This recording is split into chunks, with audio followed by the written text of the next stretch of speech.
What's up, my good people? Welcome to the CJ Moneyway Show. Today, I got a guest who's a husband, father, author, entrepreneur, and lifestyle coach.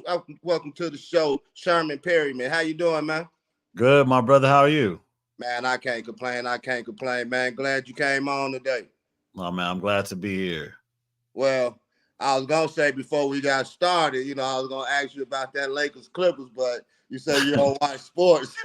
Nah, Yeah, man, I have no I time to tell you watch what, man. sports.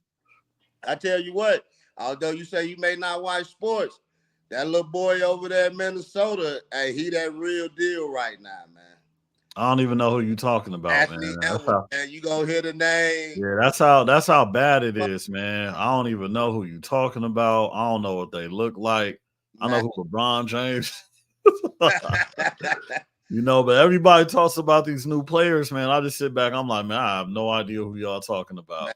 hey, Sherm, you gonna hear about this dude, man. Before the finals, NBA finals come, you gonna hear Yeah. about Buddy, man. Whether you watching sports or not, cause Buddy, hey, he that real deal. hmm But so tell us, man. Tell us a little bit about what your podcast, the Militant Grind Show, is all about, man. Well, it's all about mental health, and it's pretty vague. I talk to people from all different types of backgrounds, and uh, all man, black, white, all over the world. People from Australia, a lot of people from Canada, some people in Dubai. I mean, it's very vague, but what brings everybody together is that everyone has went through something in their life. And Mm-hmm. so what I get them to do is basically just share their story and share how they overcame and things of that nature. So it's like it's not just about one thing. Like say if you want to go on there and talk to someone that went through childhood trauma or spousal abuse or someone that was a sex trafficked survivor who was trafficked on three different occasions. Mm. Representatives from the Nation of Islam was on there. I've had people from all walks of life, man, and at the end of the day, me interviewing people has actually helped me realize that a lot of people have things going on that you don't have any clue about. Mm. Like, and it doesn't matter who they are, what they look like, whatever, man. I've heard a story by this lady, and if you look at her, you see her speak and all of that. And then when she started talking, I was like, God damn, like how bad can this get? Mm-hmm. And she just kept going. I'm just like, oh man, like it just kept getting worse and worse and worse. And I was just like, man, you really can't judge anybody by what they look like. Like you have no clue what goes on in somebody's mind. So it actually helped me to be more well rounded as far as like what goes on in the world, and never to really assume or judge anybody. Yeah, yeah. And I feel you on that. Like they say, never judge a book by its cover. So, Yeah. some things could be good on the outside, but man, we all messed up on the inside. Yeah, Yeah, man. Yeah, I mean people having drug problems, alcoholism, people that made millions of dollars and then lost it. You know what I'm saying? It's like, man, it's pretty wild. yeah. Like what you saying that I've had a few guests too that have come on and talked about how they, had millions and hmm lost it all. One guy told me he had to go back to his mother's house, and stay in a room and reinvent himself. And so, like you say, you may see somebody, what they used to say back in the day, like you may see where I'm at now or how I look now, but you don't know what I've been through to Right, where I'm at. It's like right. it's a grind, and sometimes, like like a show like yours, and like I was telling you, things that I'm trying to do. It's stories out there that people just don't know, man. That hey, it can be inspiring to other people because somebody else can be going through the same thing. Yeah, that's absolutely true. So that's how I look at it. So you say you're not a sports fan, man, but I looked at it, so I looked at your profile. Hey, tell me or let us know, how is it to compete in a fitness competition, man? Like, what is that Uh grind like? oh, you froze.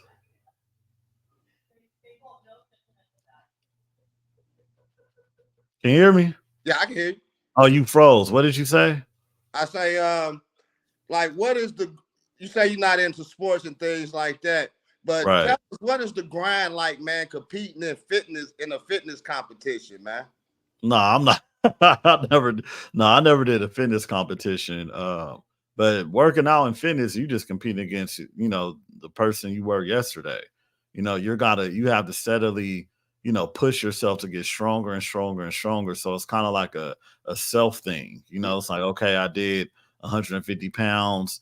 For 2 months, I'm gonna try to do 170. I'm gonna try to do 180. And you just steadily trying to progress and just become better and better and better. And then, you may think that, okay, I'm at my peak, but then as soon as you stop, you fall off. You know what I'm Mm, saying? So it's like you challenge yourself to be consistent, which is like one of the number one things. It's funny that you said the fitness competition. So if someone asked me how to do that, I'm also gonna do all that. It's like I can't see the real value in it, but yeah, man, it's really just competing against your yesterday self for the self today. yeah, man. So I mean, I ain't gonna ask you how old you are, but 150, 170 pounds. Not the kid. Maybe back in maybe back in my day when I was playing sports and stuff like that. But man, I Yeah. ain't, I can't touch no weights and try to compete with myself on a daily basis. I'm like Tupac said, I'm like Larry Holmes, all flabby and sick. Hey, no, that ain't me today. So so with that, man, so what are some of the business ventures, that business wise that you got going on right now? I still do taxes, financial consulting, and then just consulting, period. I have a book out called From Grit to Greatness, Harnessing the Five Pillars of the Militant Grind. That's currently on Amazon. And at the moment, I have a journal, but I'm working on another journal. So I have a new journal coming out probably within the next few weeks. And then also, I have a militantgrindacademy.com where we accept clients that are looking for fitness training. Diet as well for diet and nutrition. And as of the past couple of days, I'm working on having a nonprofit for young boys in the inner city, that need help because there's a lot of single mothers out here. And one of them reached out to me and was just like, my son needs help. Do you deal with young boys and things like that? And I was like, I would like to. And from there, I was like, okay, I'm gonna start something for young boys. So I'm teaming up with this other entity called the Gentleman Society out here in LA, and we're getting together and we're just gonna, help mentor young black boys in the community. I mean, not to say we're against anybody else, but as far as my circle of influence, it's gonna be black boys for now. Hmm. Yeah. So is that like that's cool because I know a basketball coach around the area around here, and they did something similar, like in their Mhm. basketball camp, where they would take time out, and it wasn't just about basketball. They trying to Right. mentor the little kids on like how to tie. That's Right. something that in our community a lot of times people don't know how to do. You got a lot of grown men that can't tie a tie. And Yeah. I think that's something cool, man, that you guys doing, what I'm saying, as far as young men and training them up like that. Yeah. Thank you, man. I appreciate that. Oh yeah, man. I mean, we need more, like things like what you guys doing and what you're doing. We need more people doing things like that. And not only doing it, but we need more exposure for it. Right. Because a lot of people do a lot of things in their communities, but when you're doing something as positive as that, it don't get as much fanfare. It don't get as much play as something as if somebody went out there and killed somebody, or Mhm. protesting about this, that, and the third. But things like that, man, need to be recognized because there are men like yourself and there are other men out here that really care about the well-being of young men, man. I mean, that's just bottom line. Right. Yeah, and there's a lot. I mean, then another thing is like a lot of us don't have any place to turn to or anyone to turn to when it comes to our mental health, Mhm. or we just don't know where to go. And so providing that for people in our community is very important to me because, I know growing up, I had no one to really talk to about my issues. I had to like harness everything in until I probably exploded, and did something crazy or, what I'm saying, reckless, what I mean? But you know how that is. Yeah, It's yeah. like, it's like we're harnessing all of this negativity, negative energy, things like that. And then, like, next thing you know, we just explode. And we be like, man, I don't even know why I did that, because we never just had an outlet. Because I was Yeah. talking to a brother this weekend that's from Inglewood, and he was just telling me all of the crazy stuff he did. And, he ended up getting his life together when he went to the Army. No, he Mm, went to the Navy. And I was just like, wow, man, it's like, I'm glad that you did it. But he was like, yeah, man. And if I didn't do it, I probably wouldn't be here because mm. they taught me structure, discipline, things of that nature. And everybody doesn't want to go to the army or the armed services, but we could figure out something that, we could provide for our people so we could have a better future for all of us. Yeah, yeah, yeah, and that's good, man, too, because I'm dealing with somebody right now. Matter of fact, I just did an interview with my wife's cousin, and they Mhm, and they have been putting on events like mental health issue events in Iowa, and they're doing one for Juneteenth. June 15th, they're doing one too, a big event like a festival type thing, man. And so, like I was telling him, like people like yourself, like people like him. And as I was telling him, like, man, you'll find out that there's a lot of people that's really trying to tackle this issue, as mhm. far as, as you say, for the community to be an outlet. And so I would like just one day that, people that's on the same level, man, just get together and make this thing global. You know what I'm saying? Like, Yeah. because it's bigger than Iowa, it's bigger than LA. These issues going on everywhere. And once we get to that point where people get together, man, and put their resource together, this thing can be bigger than, who knows, man. Bigger than Nino Brown, you know what I'm saying? For real, it's bigger than me. Hey, Yeah. hey, for real. So, so tell us about this entrepreneur spirit that you said you had that started in the church, man, when you were selling cookies. Yeah, my mom had a cookie company, and with that company, she was just like, okay, after church, you guys sell the cookies, and if you sell a certain amount, you get to go to this restaurant called Pop's Kitchen in South Central LA. And Mm. so I would be hustling, man, because I really want to eat there. So I would just sell go up to as many people as I can. And now my mom told me, she was like, yeah, you always sold the most. But I just had that drive in me since I was a kid, and I loved it. It was like, wow, I could really earn money by doing stuff. You know what I'm saying? And so ever since then, man, I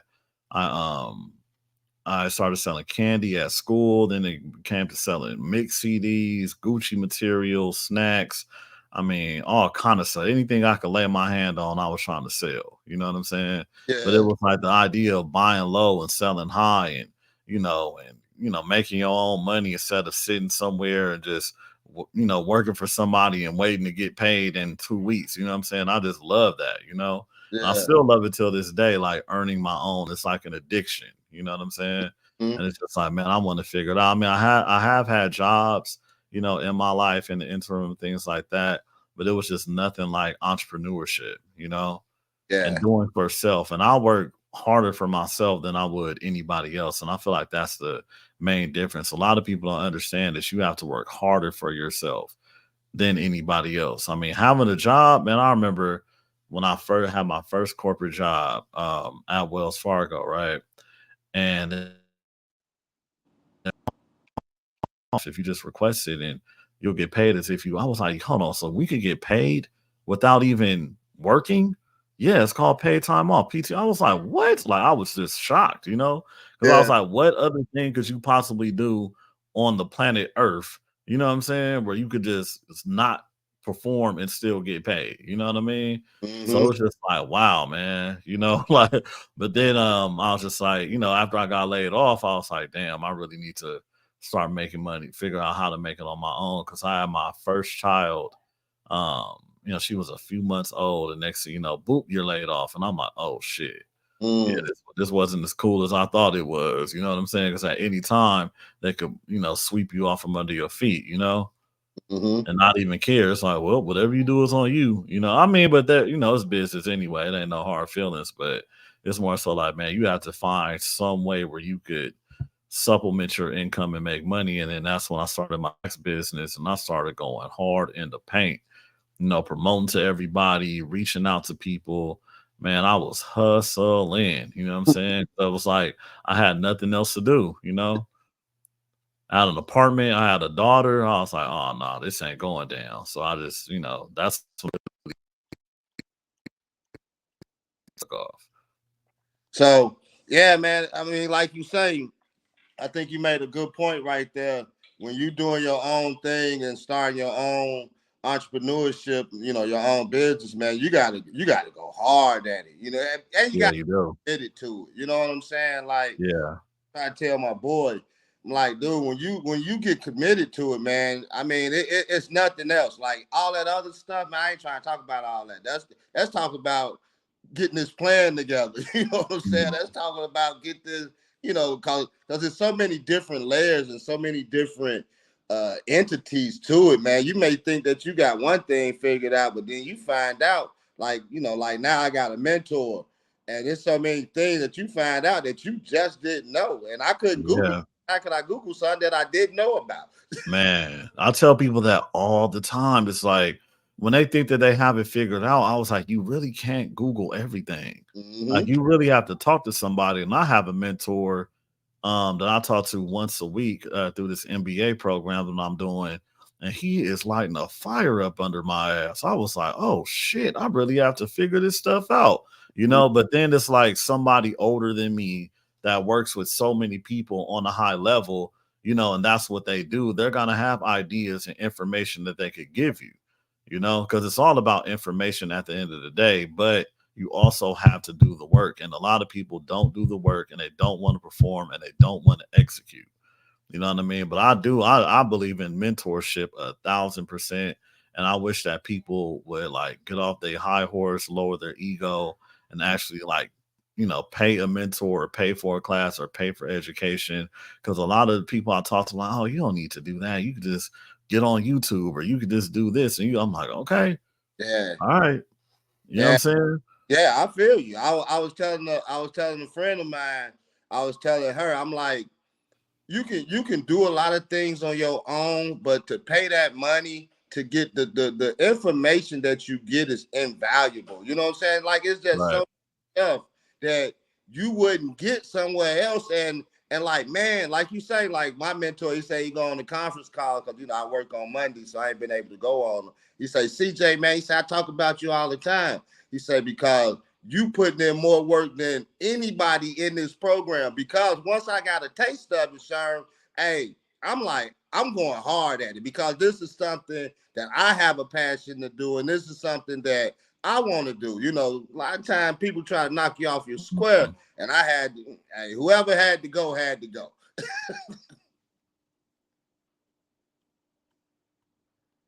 Right. Right. Yep. I know exactly what you're talking about. Yeah.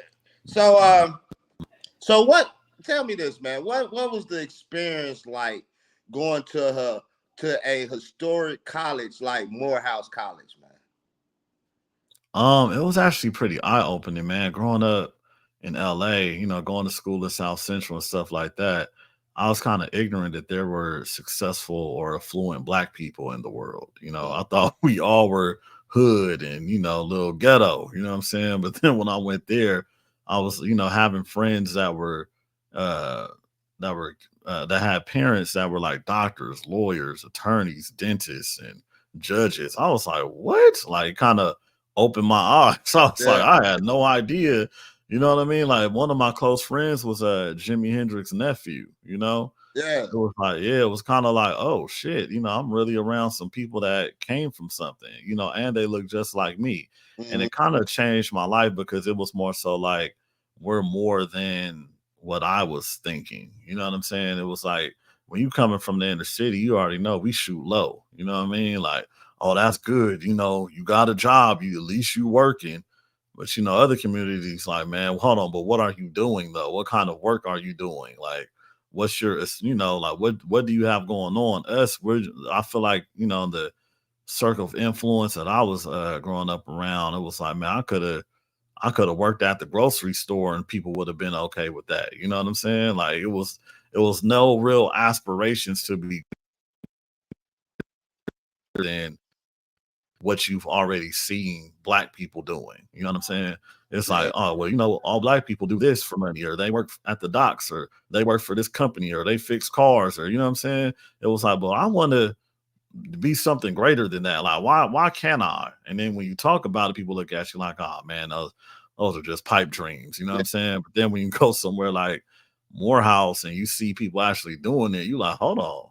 Oh, okay. All right, So yeah, man, I would definitely say it changed my life. Like talking to my friends who knew me before I went to Morehouse, and then like how they say I changed after, that was like, man, when you first came out here, you was you know what I'm saying? But I'm like, I was from LA. You know what I'm saying? It was gang banging and all kind of stuff. So my mentality was different. You know what I'm saying? But then after going out there, you let your guard down a little bit. You know what I'm saying? You starting to see all of these great things. It's like, oh, okay, cool. And I encourage people to go somewhere and see that. Like you're gonna get lifelong connections. You're gonna be connected to people that look like you, that are progressive.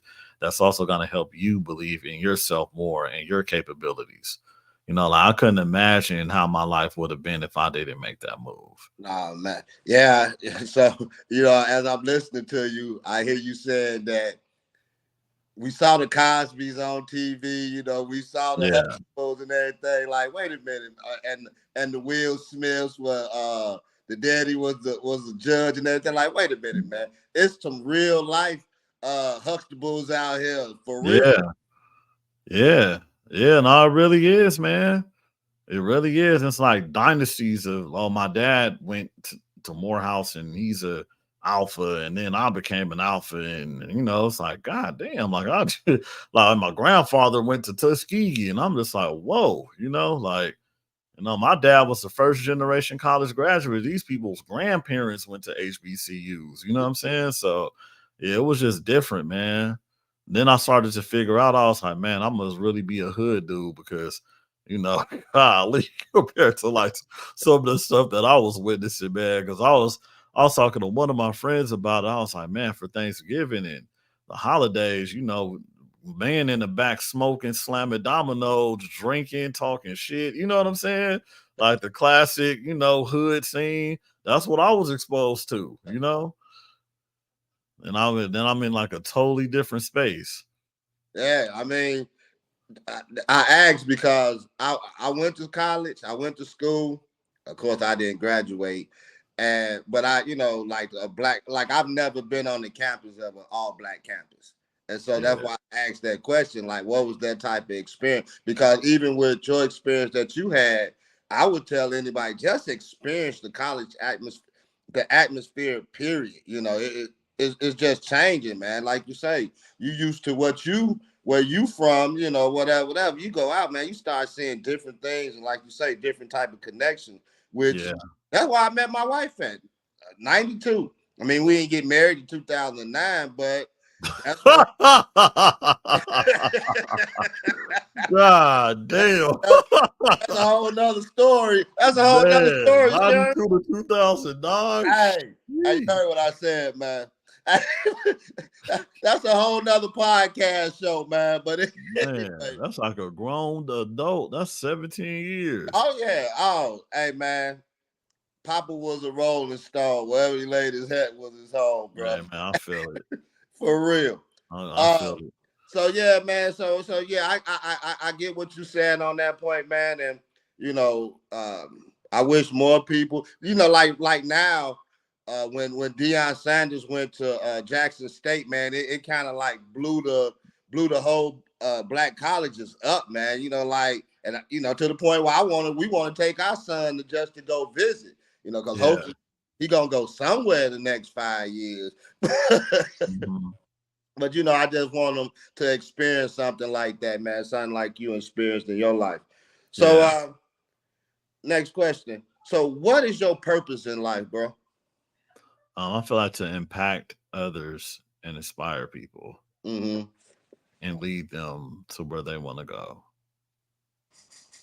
Now that I reflect back on like my childhood and the knack I always had, I'm just like, man, maybe I should just keep, you know, curating that. You know what I'm saying? Like, I was the type of kid to be like, hey, y'all, we all gonna ride our bikes to this park. We never been there, but it's over there. Let's just keep going. And it was far as hell from our house. It's far in a damn car. You know what I'm saying? But like, especially for like a kid to be riding the bikes, but I just had like this perseverance in me, like this go for it attitude, that I can never break. And then with that, I impacted and influenced others. Hmm. Yeah. But Yeah, that's what I would say. yeah. I mean, and that's cool too. And a lot of times when you know, like you at Morehouse, you talk about where you came from and you go on to Morehouse, man. A lot of times God put us in positions, you know what I'm saying, for things like that. A lot of times we don't know why, you know, Yeah. why I'm placed here, why I'm placed there. But one thing that I've learned just from reading scripture and things of that nature, there's a lot of things that's putting itself together for the greater good. Yeah. Even when you're in places that you don't feel like you want to be, like you say, the thing, even from your experience at Wells Fargo, and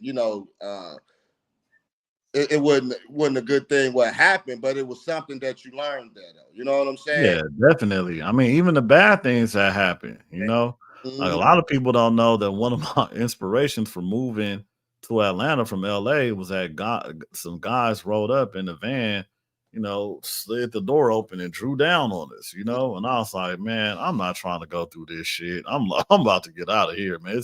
It's too much going on. You know what I mean? So that was one of my main inspirations. But a lot of times we get inspired by some bad stuff, but we don't really want to admit, or not a bad, but let's just say unfavorable situations, Mm-hmm. but we don't want to admit it. You know what I mean? Because Yeah. I ain't gonna lie, when I first went to Morehouse on the campus, and it hit me, I was just like, this is really an all boys school.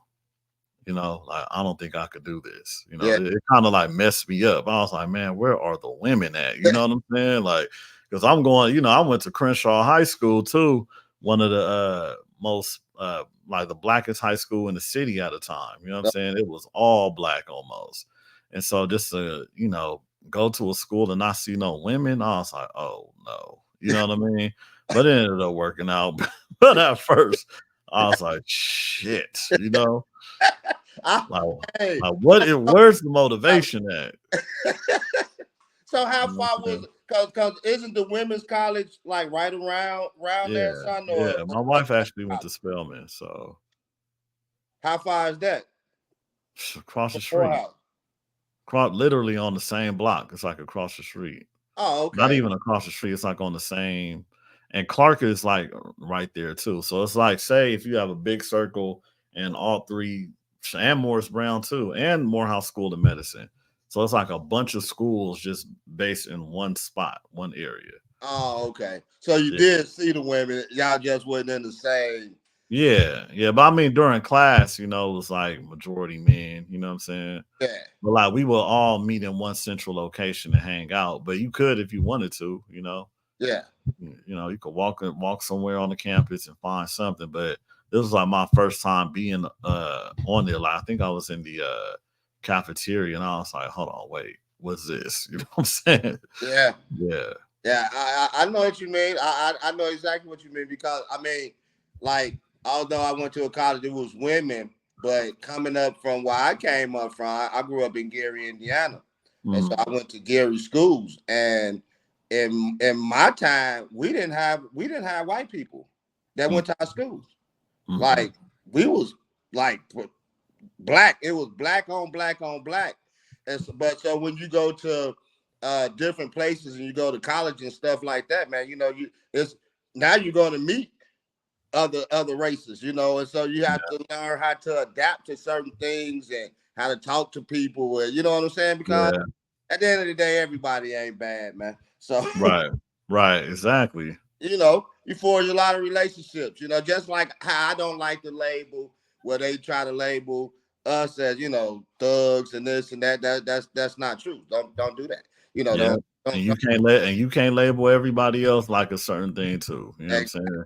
It's the that. same thing, and I tell people that because I live in a majority was diverse, but it's a white neighborhood now, and people ask me like, are they racist and are they like this? I'm like, bro, I don't care if they are. You know what I'm Hmm. saying? Like that's not my concern. They're not walking around with KKK mask on telling me to get out of here, nigger, I don't really give a damn. You know what I'm saying? Like, you could be whatever. Like, where I come from, my own people was trying to kill me. You know what I'm man. saying? So it's like if you talking about that little stuff, like, man, please. Hey, I feel you because I'm a big Tupac fan, and Pac say, it's my own kind doing all the killing here. You know, Yeah, like we're against each other, man, and that's something too. As far as the mentorship that you guys doing with the young kids, man, that's something too. As far as guidance, what I'm saying, them in a different direction, so that at one point, man, that hopefully one point that we'll be able to see it in life that we can get away from that, man. right. you know, the black on black or whatever, man. Because I love my brothers, I love my sisters, and I try to befriend as many people as I can, but everybody just don't want to be friendly. That's just, it is what it is. Mhm. Right. So, with the things that your purpose in life. So, what motivates you? Like, what motivates you to do things of that nature every day you wake up? My kids, my family. I have to look at it outside of myself. Mm-hmm. When you look at things outside of yourself and you recognize it's not about you, you start to get motivated. Mm-hmm. For instance, I went out on Sunday night to, for a friend's party at a club, had a good time, got home late, and I still had to wake up early and take my kids to school. Mm-hmm. It's like, and they were like, if it was anything else, man, I would have put it off. But I have to wake up every single day and make sure that I walk them to school, no matter how I'm feeling or what I'm doing. You know Mm. what I mean? So it's like that's what pushes you. You serving others should push you. You doing well by others should push you. You having a commitment and telling somebody, I'm going to show up on your podcast at this certain time, Mm-hmm. show up, you know what I'm saying, and be Exactly. there and live up to your commitments, like what did you commit to do? You know what I mean? So Mm-hmm. it's just like that's more so what it is for me, man. Cause it's like I'm not really motivated like that. I'll just say I'm disciplined, I'll just make sure, like I have a checklist where I write out all my ideas, all the things that I need to do. Cause I'm a pretty creative person, but sometimes I can get lost. Well, I'm a creative person, but I could get lost in creativity at the same time. Mm-hmm. So it's like, man, write down these ideas. You're not gonna remember 300 things. So yeah, throughout the years, that's what I do. Sometimes I fall off, but now I'm like, okay, write this down. Actually, I'm not gonna let you know my secrets, but you know what I'm saying. I have a few of them right here. This Okay. boop. You know what I mean? Just like that. But yeah, those are my trade secrets. But yeah, man, that actually is all it is for me because it's like, plan it out and then execute. Pew, pew, pew, you know what I'm saying? So yeah. I mean, I get you too, because you like the fourth person that I've interviewed that has said that they write everything down. Like the guy, he's from Hollywood. I just interviewed him yesterday. And he say that every morning when he gets up, he'll write down some things, personal notes for his personal life and things for his business life. You know what I'm saying? And then he goes by those. And Mm-hmm. and people say that they wake up in the morning and they'll write down, like what they want to accomplish today. And so like what you saying, you know, it's gonna make me get on that level too, because like you say, one thing that you said, and I'm gonna leave it at that, is like I was listening to TD Jakes one time, and he said when you have all these different ideas, like you were saying, you can't think of 300 things and keep it all together. You Right. gotta have pockets. Right. And so I gotta be able to put this and that and this over here and that over there, because Mhm. if I have one idea and I have one thing that I'm working on, then I come up with all these ideas and try to mush them together. They don't go together. Right. Now I might have an idea like, wait a minute, this go better with that situation. You know what I'm saying? Because as you know, as being creative, man, we thinking of things even when you're not thinking of stuff will come up. Like just sit Yeah. down, you eat dinner, like, wait a minute, okay, I gotta think about that. That goes with this over here. You know what I'm saying? Mhm. Like, because we constantly moving and multitasking. Right.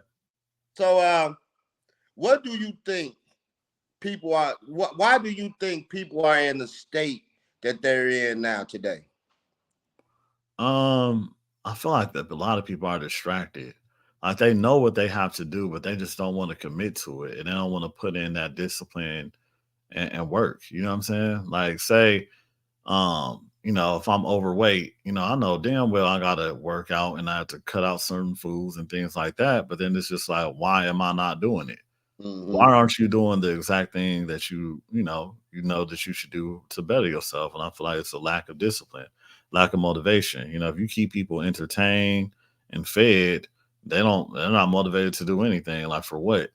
you Mm-hmm. know I say, when we were, we're you're older than me, but we were like we were kind of like the same generation, because I feel like, not the same generation, but like, I feel like once the internet took off, the world just shifted. You know Mm-hmm. what I'm saying? Like, say for me, growing up in the inner city, you wanted to work out. Like, you had to look like you was something, because you never know, you might get in a fight, a tussle. You know what I'm saying? I was like, we were soldiers. You know what I'm saying? Work out. Make sure you doing something. Make sure you making money. Nowadays, kids will just buy some Balenciaga shoes, take a couple pictures, put it on Instagram, and they look like they the man, and girls are all over them. Back when we were growing up, you had to have a car, you had to have a job, you had to have something going on.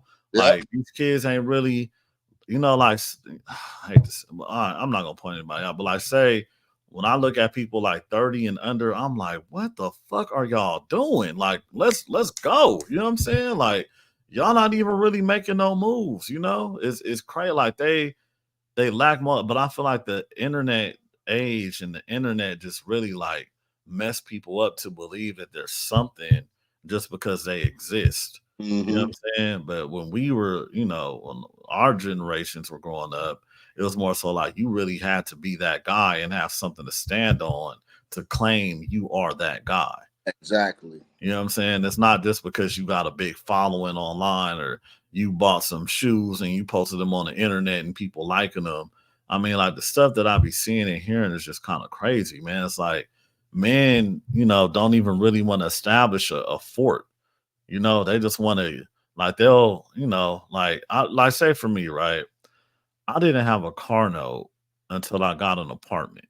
Mm-hmm. And it didn't make sense to me to have a car note and be living at my parents' house. Mm-hmm. You know what I'm saying? Or like rent, where I'm like, nah, man, if I'm gonna have a car note, I gotta make sure that I'm at least have an apartment. You know what I'm saying? Like, it don't make no sense. I might as well just buy a car cash and just roll in a little hoopty until I get that together. You know what I mean? So it's like, I always thought different. It was like, man, if I have a child, I don't want to be, I want to make sure my living situation is okay and I could raise a child in my house. You know what I'm saying? Or with me, or some way like that. You know what I mean? Some young men are on it, but then some, it's like they don't really have to, in order to get, what they want, which might be sex from a woman. Like, you could be average, you know what I'm saying? And still have women on you. But I feel like, shit, we couldn't be average. It was competition. You know what I'm saying? Like, you had to dress good, you had to smell good, you had to look good, you had to have a car, you had to have a cool job, you had to have some game. You got to be able to talk to them, make them laugh. Take them places, show them something new. It was just so many different things that you had to do, and you had to, like, garner yourself up to do, just to be that dude. You know what I mean? Yeah. Like, I used to have a little spot that I used to take women to, like, yeah, I'm gonna take you to the spot. I know you ain't never been here. They could look at the water, on the beach and all that, and it was romantic, you know what I'm saying? Yeah. But you had to do stuff like that. Yeah. I mean, I'm with you on that too, especially the nowadays, like you say, with with the phones, with the games. Like I play sports coming up, Mhm.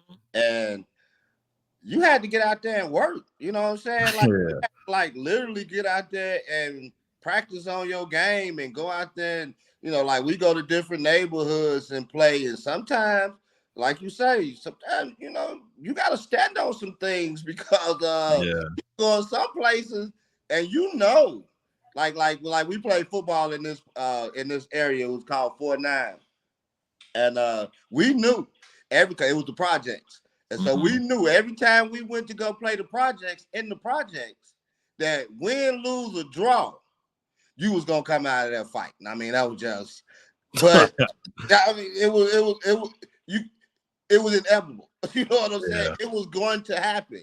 Period. Every Mhm. time. But like you say, you grow a reputation. You know what I'm saying? Like you had to stand on some things back in the day too. These little Yeah. kids, man, they don't even go outside now. Like you say, from that 30-year-old range to like my little son 13, they don't even go outside, man. Like Yeah. even Man, you couldn't keep me in the types house. of things that we actually did when we was coming up. So Yeah. You but yeah, had to go outside though. It's like that's where the girls was at. That's where your friends was at. You know what I'm saying? And nobody was just sitting here talking on phones all day. Like you had to go see somebody. man, And then the crazy part is like when we got phones, the phones were meant for this reason. Hey man, where you at? All right, cool. I'm about to pull up. yeah, You know what I'm saying? Or you talking to your girlfriend. That was it. yeah. I'm in the hood. Right. Now I'm on the block. Pull up. All right. Hey, Yeah, bro, where you at? what spot you was at? Yeah, man. Yeah. I mean, like they don't know nothing about none of that. You know what I'm saying? I mean, although as parents, as we got older, we do want to shelter our Mhm. kids from that type of a lifestyle. You know what I'm Yeah. saying? But at the same time, it's like we got a basketball court in front of our house, and my little son, he a basketball player, but you don't put in the work though, like you were saying earlier. What is your motivation? You ain't putting in the work, man. Yeah. Sometimes you may think that you better than you are, or you said something else that made me think about something too. Or we're giving them things that they don't deserve. Yeah. You know what I'm saying? Like, little Johnny got 3 F's and 2 D's on his report card. Why the hell am I buying little Johnny 2 pair of Jordans for Christmas? He don't deserve Right. that. Right. Nah, for real. This past Saturday, I told my kids to turn off the game and go outside for a couple hours. hmm Use your imagination to have fun. You know what I'm saying? And they were like, well, what if they hurt? And they just gonna hurt themselves. Oh well, I got hurt a couple times too. I fell downstairs too. You know what I'm saying? Like that's just Man, the name of the game. My uncle that's was like, man, my uncle told me something. He was like, man, my kid's bad as hell. And I was like, oh, what do they do? Man, they'll kick the ball over the gate and hop the gate. I was like, that's bad to you? Like, that was nothing. You know what I'm saying? Like, what? I'm like, Man, we used to have to climb on top of the school building when we played baseball. We used uh-huh. to have to climb on top of the school building when somebody hit a home run. So, yeah, climbing over the fence. We used to jump over the fence. That wasn't that. Right. Yeah. Yeah, Yeah, we used to man. jump So, off the school buildings, as a matter of fact. There was man, a school. Yeah, totally it different, was, man. yeah. It's just built differently. So, my last question, man. So, what actually changed your life to do the things that you're doing now, man? Um, trying to figure out what my purpose was, man.